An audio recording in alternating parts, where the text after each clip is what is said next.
because I'm kind of still trying to understand God and all that stuff. I'm kind of on that journey, and I have my good days and I have my bad days. But you mentioned something from the Bible here, and I put it in here because I thought the opposite. Okay. Right? Interesting. I didn't understand what meek meant. So you say the meek are only willing to unleash the full fury of their capability in the direst of circumstances. The world will be inherited by such men. Tragedies of the innocent are often due to passivity and apathy of weak men. Ironically, it is those weak men seeking or seeing tragedy and feeling impotent who call on the power of the state to fix the very problem they themselves caused. Right? So that's kind of and you talked about meek in the book, and it's very interesting. So I don't know if you want to elaborate on that. Yeah. In the Sermon on the Mount, which is kind of the crescendo of Jesus's ministry, he says that the meek will inherit the earth, and it's like that's an interesting line because I was raised thinking the idea that meek meant nice, right? Yeah, like weak, like kind of and weak, like passive, like, oh, I'm nice at all cost. I'm nice. You say something I disagree with, you say something that's actually kind of terrible, I'm going to be nice about it. And like the word nice never appears in the Bible. There's this misunderstanding that Christians are supposed to be nice. We're supposed to be kind. We're supposed to be loving, but nice is kind of like this category of its own. That is what we think meek is. Meek, Jordan Peterson has this brilliant explanation of how to describe meek. He says, meek is the individual who is fully capable of wielding his sword as a master, but chooses to keep it sheathed. And it's this idea that, you could walk around and slay everybody with a sword, but out of strength, out of the ability to walk into a room and know you could destroy everybody in that room, you choose not to. And from a position of strength, you then make your arguments or you make your points. You could use level 10 force to make your point, but instead you choose level 2 resistance to make your point. And it's coming out of discipline and strength. Do you train jiu-jitsu at all? No, okay. I surf. I actually went once before COVID, and I haven't gone back yet. Okay. So if you spend enough time, I've been training jiu-jitsu for 14, 15 years now. If you spend enough time in a jiu-jitsu gym, and this is one of the things I think that's so attractive to people about jiu-jitsu, it's a room full of meek men. You walk into this room and you've never been in such a high concentration of lethal people that can literally kill you with your bare hand, with their bare hands. Like that's what they practice doing. That's what we practice doing every day, is how do commit murder with your bare hands, right?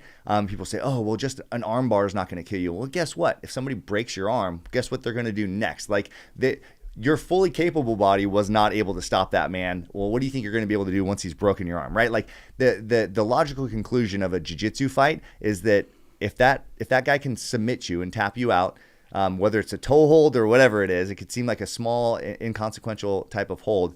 The logical procession is that if this goes to a far enough extreme, that man could end your life. But a room full of jiu-jitsu guys is one of the safest places to be. I'm never worried if I'm around, especially black belts or purple belts or higher, blue belt, even a blue belt. So the order of the belts goes white, blue, purple, brown, black. And you don't have to memorize that, but one of the things that a lot of people, then I'll just throw this tidbit in there, whether it matters or not. People always ask, well, what's the connection between Bitcoin and jiu-jitsu? I say proof of work. It's like this that's what the belt system indicates, is that you've put in time on the mats. There's kind of this interesting anecdote about the colors of the belt, and to kind of help you remember the order of the colors of the belt. In early jiu-jitsu, I mean, if you go back a couple hundred years, there were no different belt colors. There was only white belts. The professor wore the white belt. The new student wore the white belt. The belt was literally just something that kept your clothes on. So is this Gracie? Is that what you're talking about? This is even before Gracie. This is the Japanese This jiu-jitsu? is Japanese jiu-jitsu. This is, you're going back to the homeland, the birthplace of it. This is just, you wore a belt to keep your gi on so that you could train. Now, if you went into a jiu-jitsu school, you would notice that not all white belts looked the same, right? There's guys that had a fresh, crisp new white belt and it was perfectly white.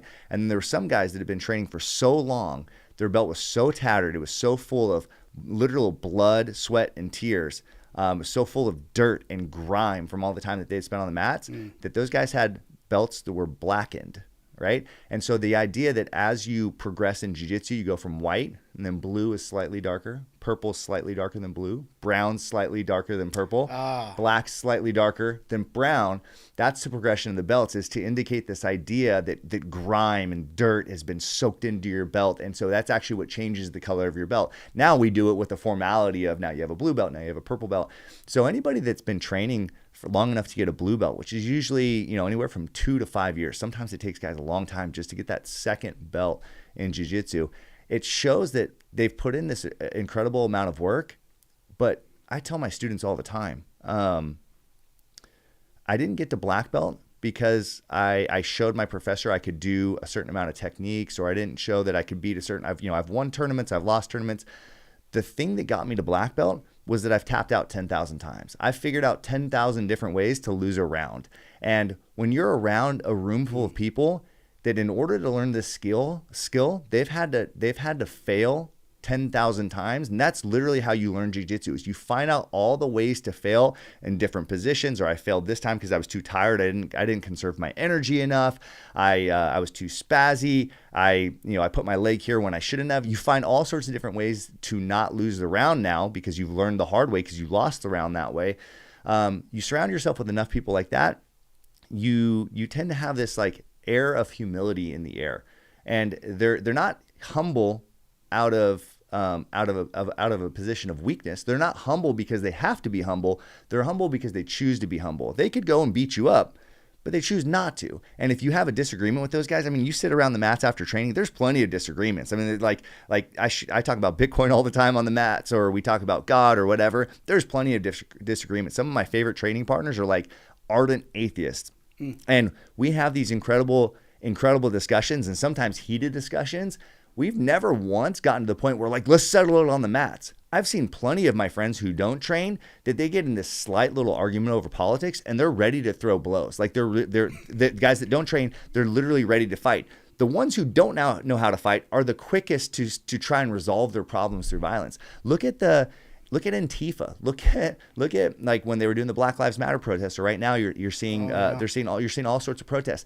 I guarantee if you walk around those protests, none of those people have ever trained to fight a day in their lives. None of them have ever trained with arms. None of them have ever trained the skill to hurt another human being. These are very, very weak people.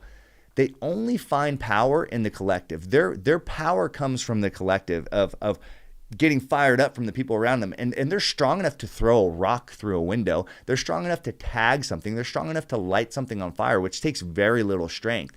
But if you had a group of former military guys that knew how to use weapons, or you had a group of jiu-jitsu guys, or even guys that train Muay Thai or any kind of martial art or college level wrestling or something like that, you're not going to find those people throwing rocks through windows and doing these types of protests that you see the far left collectivists doing.